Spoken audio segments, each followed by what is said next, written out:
반도체 업계가 초긴장 상태에 놓였습니다. 스마트폰을 비롯해 자동차, IoT 기기, PC와 서버까지 사실상 거의 모든 반도체 업계들이 의존하고 있는 영국 기업 반도체 칩 설계 전문 업체 ARM이 메가 위기에 처했기 때문인데요. 이해관계가 없는 제3자가 인수한다면 다행이겠지만 특정 반도체 기업이 ARM을 인수하게 된다면 그야말로 생태계 붕괴가 우려됩니다. 지난 13일 월스트리트 저널에 따르면 소프트뱅크는 2016년 약 35조 원을 주고 인수한 ARM을 재매각하거나 상장하는 방안을 고려하고 있습니다. 코로나19 영향과 위워크 관련 투자 손실로 올 1분기 사상 최악의 적자 약 16조 5천억 원을 기록한 소프트뱅크로서는 고육지책으로 보입니다. 손정희 소프트뱅크 회장은 ARM을 인수할 당시 IoT는 기회이고 ARM의 미래 성장 여력을 감안하면 저가에 인수한 것이라며 ARM 인수는 내 인생에서 가장 흥미로운 일이라면서 ARM의 가치를 높게 평가했습니다. 그러나 IoT 시장의 성장세는 소프트뱅크의 기대에 미치지 못했습니다. 결국 ARM은 이달 초 IoT 사업 부문인 IoT 플랫폼과 IoT 트레저 데이터를 소프트뱅크 그룹 계열사로 이전하기로 결정하고 ARM은 반도체 설계 부분만 남게 된 거죠. 소프트뱅크 피인수 이후 ARM은 엄청난 매출 압박에 시달렸던 것으로 파악됩니다. 익명을 요구한 한 글로벌 반도체 업계 관계자는 다음과 같이 설명했습니다. ARM의 비즈니스 모델은 각 반도체 회사에서 명령 어셋과 아키텍처에 대한 이용료를 일정 주기로 걷어들이면 되는 너무나 안정적인 구조였다.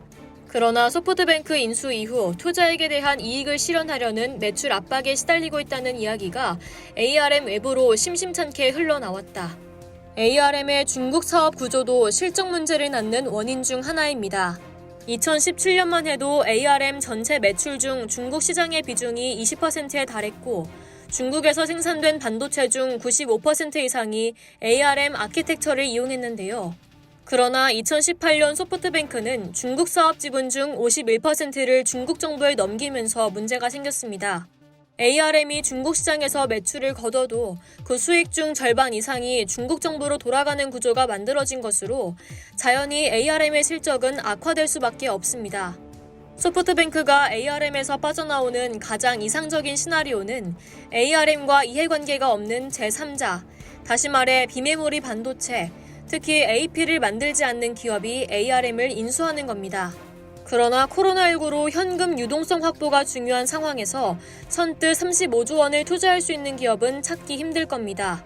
또 ARM 인수 시 지불한 243억 파운드 이상을 챙기려는 소프트뱅크와 대금을 깎으려 하는 인수 후보자의 입장 차이로 무산 가능성도 큽니다.